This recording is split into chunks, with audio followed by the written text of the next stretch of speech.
আল্লাহর কাছে ঈমান কিভাবে কবুল করাবো, এটার জন্য আপাতত 4টা পরামর্শ দিচ্ছি। আল্লাহ আমাদেরকে আমল করার তৌফিক দান করুন। প্রথম পরামর্শ আমার সাথে একটু বলবেন, মুখস্থ করবেন। বলেন তো নামাজ। বলেন কি? নামাজ। কারণ নামাজ ছাড়া কারো ঈমান কবুল হয় না। এজন্য হাদিসে রাসূলুল্লাহ সাল্লাল্লাহু আলাইহি ওয়াসাল্লাম বলেছেন, মান তারাকা সালাতা মুতাআম্মিদান ফাকাদ কাফারা। সে বেঈমানের কাজ করে, যে নামাজ ছেড়ে দেয়। তাহলে প্রথম কাজ হলো নামাজ। প্রথম কাজ কি? নামাজ। নামাজ গুরুত্বের সাথে পড়া, 5 ওয়াক্ত নামাজ জামাতের সাথে পড়া, খুশুর সাথে পড়া। নামাজের আপনি গুরুত্ব দিচ্ছেন কিনা এটা বোঝার আলামত হলো রাসূলুল্লাহ সাল্লাল্লাহু আলাইহি ওয়াসাল্লামের একটা হাদিস থেকে বোঝা যায়।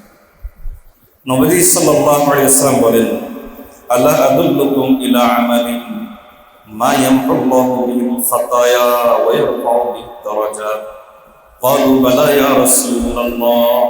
ক্বালা ইসবাগুল wudu'i 'ইনদাল মাকারিহ ওয়া কাসরাতুল খুতা ইলাল মাসাজিদ ওয়া ইনতিজারুস সালাতি বা'দাস সালাহ। এই হাদিসে 3টা কথা আছে। 3টা জিনিস যদি আপনার কাছে থাকে এর অর্থ হলো নামাজের গুরুত্ব আপনার কাছে আছে। নবীজি বলেন, আমি কি তোমাদেরকে বলবো না এমন একটা আমলের কথা যে আমল করলে তোমার গুনাহগুলো মিটে যাবে আর আল্লাহ তাআলার কাছে তোমার মর্যাদা বেড়ে যাবে। সাহাবায়ে কেরাম বলেন, অবশ্যই। নবীজি বলেন, 3টা কাজ করবা। 1 নম্বর, ইসবাগুল wudu'i 'ইনদাল মাকারিহ। ওযুর গুরুত্ব দাও। ওযুর গুরুত্ব দাও।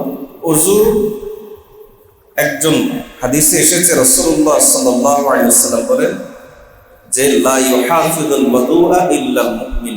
মুমিনরাই ওযুর গুরুত্ব দেয়। যে ওযুর গুরুত্ব দেয়, নবীজি বলেন, সে মুমিনই। সাক্ষী দিচ্ছেন কে? নবীজি নিজে। ওযুর গুরুত্ব দিলে সে মুমিন। যদি আপনি সবসময় ওযুরত থাকার চেষ্টাটা করেন, অনেক ফায়দা। তার মধ্যে সবচেয়ে বড় ফায়দা যেটা হবে, মত কখন কার আসে বলা যায় না। কারণ কাম মিন সাহিহিন মাতা মিন গায়রি ইল্লাতিন ওয়া কাম মিন আলিলিন আশা হিনাম মিনাত দাহরি। কত সুস্থ মানুষ হাসপাতালে, অসুস্থ মানুষ হাসপাতালে পড়ে আছে, আর কত অসুস্থ মানুষ হঠাৎ লাশ হয়ে যাচ্ছে। কখন মত আসে বলা যায় না। প্রচন্ড ঝড়ের মধ্যে একটা চেরাগ যদি রেখে দেন, ওই চেরাগ জ্বলে থাকার হয়তো নিশ্চয়তা আছে, কিন্তু আমাদের জীবন কখন ধপ করে নিভে যাবে কোনো নিশ্চয়তা নেই। তো এই অবস্থায় যদি আপনি ওযু অবস্থায় যদি আপনি মারা যান, যুবকরা আমরা এই চেষ্টাটা করতে পারি। পুরা সময় যদি সম্ভব না হয়, অন্তত বেশি সময় ওযু করে রাখা। ওযুরত যদি আপনি থাকতে পারেন, রাসূলুল্লাহ সাল্লাল্লাহু আলাইহি ওয়াসাল্লাম বলেন যে এই অবস্থায় মারা গেলে আল্লাহ তাআলা শাহাদাতের মত দান করেন। তাহলে 1 নম্বর কাজ হলো নামাজ। নামাজের গুরুত্ব আছে কিনা এটা বোঝার 1 নম্বর আলামত হলো ওযুর গুরুত্ব আছে কিনা। দ্বিতীয় আলামত, নবী সাল্লাল্লাহু আলাইহি ওয়াসাল্লাম বলেন যে কাসরাতুল খুতা ইলাল মাসাজিদ। মসজিদে বেশি আসা যাওয়া করা, শুধুমাত্র নামাজের জন্য না। মসজিদে কোনো দিনই মেহনত হচ্ছে, আপনি চলে আসেন। একজন আলেম এসেছে, আপনি চলে আসেন। দাওয়াতের তাবলীগের মেহনত হচ্ছে, আপনি সময় দিবেন। কোনো দিনই কাজ হচ্ছে, আপনি চলে আসেন। মসজিদে মক্তব চালু আছে, বাচ্চাদেরকে পাঠানোর জন্য আপনি মসজিদে আসেন। এই বিভিন্ন কাজে মসজিদের সাথে যদি আপনার একটা সম্পর্ক থাকে, যেমন আমাদের বাসা বাড়ির সাথে সম্পর্ক আছে, যত কাজেই থাকুন বাসায় ফিরে যায়। তা আমাদের দিনই বিভিন্ন মাসগালায় যে কাজগুলো মসজিদ কেন্দ্রিক হয়, এই কাজগুলোর সাথে যদি আমার সম্পর্ক বেড়ে যায়, তাহলে অর্থ হলো নামাজের গুরুত্ব আমার অন্তরে বেড়ে গেছে। এই হলো দ্বিতীয় কাজ। তৃতীয় হলো ইন্তেজারুস সালাতি বা'দাস সালাহ। এক নামাজের পর আরেক নামাজের জন্য অপেক্ষা করা। অপেক্ষা করার অর্থ এই নয় যে আপনার মসজিদে এসে বসে থাকতে হবে। অপেক্ষা করার অর্থ হলো অন্তরের দিক থেকে অপেক্ষা করা, অর্থাৎ আপনি সচেতন থাকা, কখন ওয়াক্ত হবে, কখন আজান হবে, কখন মসজিদে যাব। এই নামাজের একটা দরদ, নামাজের একটা তলব নামাজের একটা পিপাসা আপনার অন্তরে যদি থাকে, তাহলে অর্থ নামাজের গুরুত্ব আপনার কাছে আছে। তাহলে 1 নম্বর পরামর্শ কি বলেন? বলেন তো 1 নম্বর পরামর্শ কি? দ্বিতীয় পরামর্শ, যদি আল্লাহর কাছে ঈমান আমরা কবুল করাতে চাই, তাহলে দ্বিতীয় পরামর্শ হলো কোন মুসলমানের ব্যাপারে বদধারণা করবেন না। দেখো, খতরনাক জিনিস। বিশ্বাস করেন, এটার কারণে আপনার অনেক মকবুল ইবাদত নষ্ট হয়ে যায়। আল্লাহ ইবাদত কবুল করেছেন এই বদধারণার কারণে নষ্ট হয়ে যায়। বরং নিয়ম হলো, কোনো মুসলমানের মধ্যে কোনো খারাপ জিনিস দেখলেও আপনি মনে মনে এভাবে চিন্তা করেন, না মনে হয় এটা এই কারণে, অর্থাৎ একটা সুধারণা বের করে নেওয়া। একটা ছোট্ট ঘটনা মনে পড়লো, কিতাবে এসেছে, ওসমানীয় খেলাফতের সময় বাদশাহ বাইজিদ, দ্বিতীয় বাইজিদ, বাইজিদ দুইজন ছিল, একজন প্রথম বাইজিদ, দ্বিতীয় বাইজিদ। দ্বিতীয় বাইজিদের সময় এই আল্লাহর বান্দা তাহাজ্জুদ গুজারছিলেন, আল্লাহর ওলি ছিলেন। এই দ্বিতীয় বাইজিদ, ওনার একটা অভ্যাস ছিল, তিনি ছদ্মবেশে জনগণের খোঁজ নিতেন, ওমর রাদিয়াল্লাহু আনহু। একদিন এরকম বের হয়েছেন, দেখেন যে একটা লাশ পড়ে আছে। তো তিনি বললেন যে লাশটার কবর দেওয়া হচ্ছে না কেন? না না, লাশটার কবর দেওয়া যাবে না। লোকজন বলেন লাশটার কবর দেওয়া যাবে না, এই লোকটা খারাপ। আচ্ছা, যেমনই হোক মুসলমান, চলো তাকে বাড়িতে নিয়ে যায়। তো তিনি সহ আরো 2-1জনকে ধরে, 2-1জন সহ ওই লাশটাকে নিয়ে আসলো তার বাড়ি। স্ত্রী এই লাশ দেখে তখন সে কান্না করে উঠল, আর আল্লাহকে উদ্দেশ্য করে বলল, আল্লাহ, জগতের সবাই বলে আমার স্বামী খারাপ, আমি স্ত্রী হিসাবে সাক্ষী দিচ্ছি আমার স্বামী আপনার একজন ওলি ছিল। বাদশাহ বাইজিদ আশ্চর্য হলেন, কি ব্যাপার, কেমনে ওলি হয়? বলেন যে, বোন তুমি খুলে বলো ঘটনাটা কি? তো ঘটনাটা হলো এই যে, আমার স্বামী সীমিত আয়ের মানুষ ছিলেন, কিন্তু উম্মতের প্রতি তার একটা দরদ ছিল। উম্মত কেমনে গুনাহ থেকে বেঁচে থাকে, উম্মত কিভাবে তাদেরকে গুনাহ থেকে বাঁচিয়ে রাখা যায়, এই দরদটা তার অন্তরে ছিল।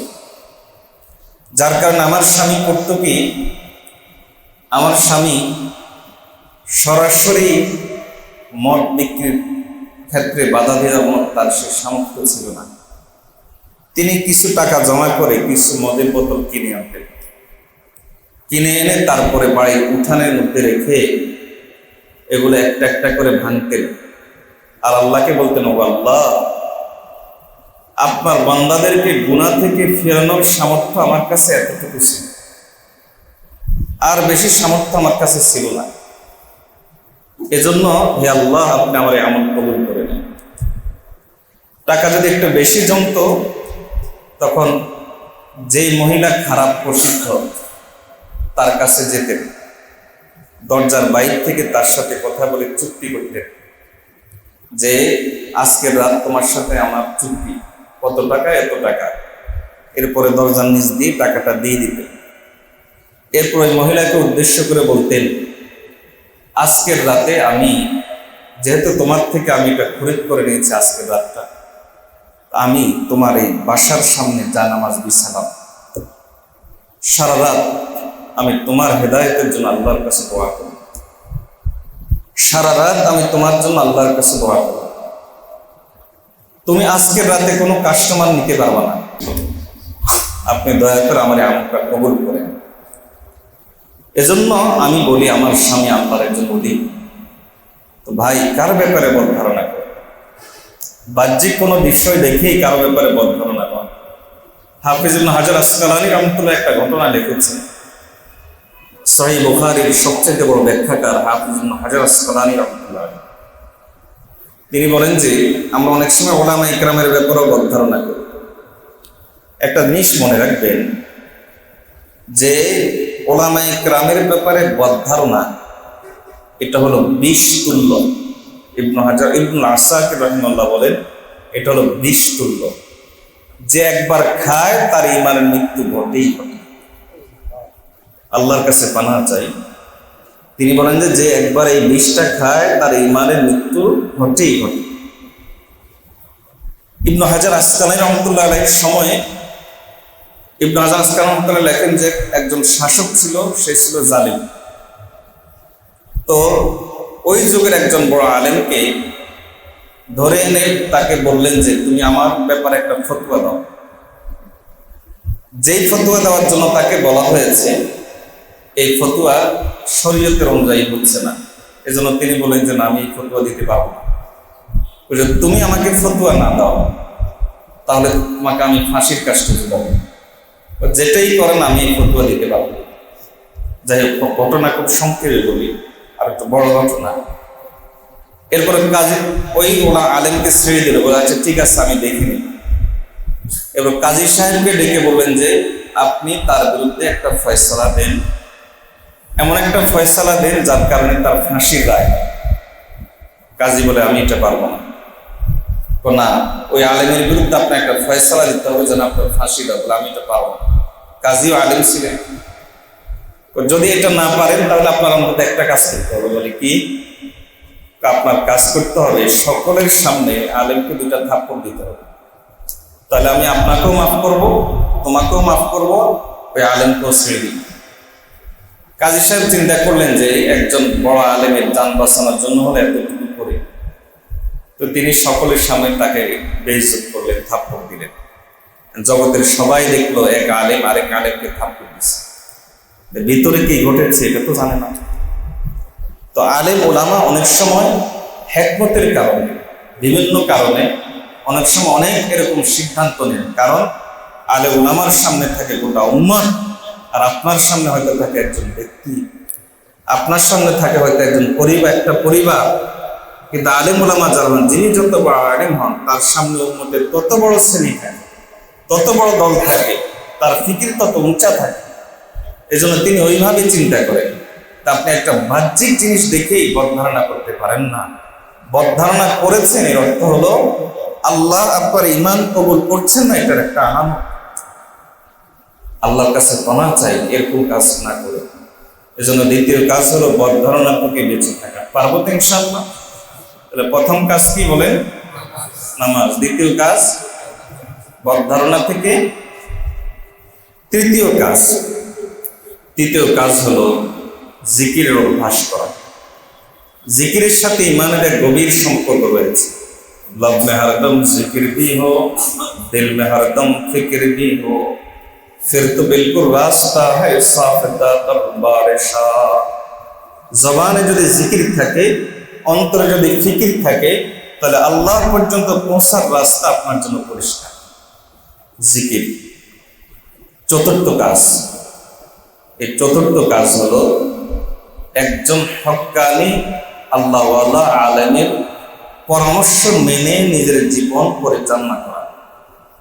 একজন হক্কানি আল্লাহওয়ালা আলেম, বিশেষ করে যুবকদের জন্য।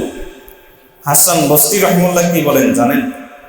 ইন্না মিন সাআদাতিল হাদাসি আন ইউওয়াফিকা আলিমা আহলিস সুন্নাহ।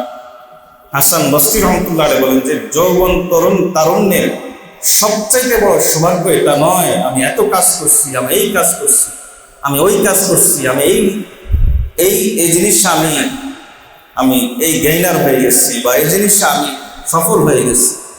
এটা যৌবন তারুণ্যের সবচাইতে বড় সৌভাগ্য নয়।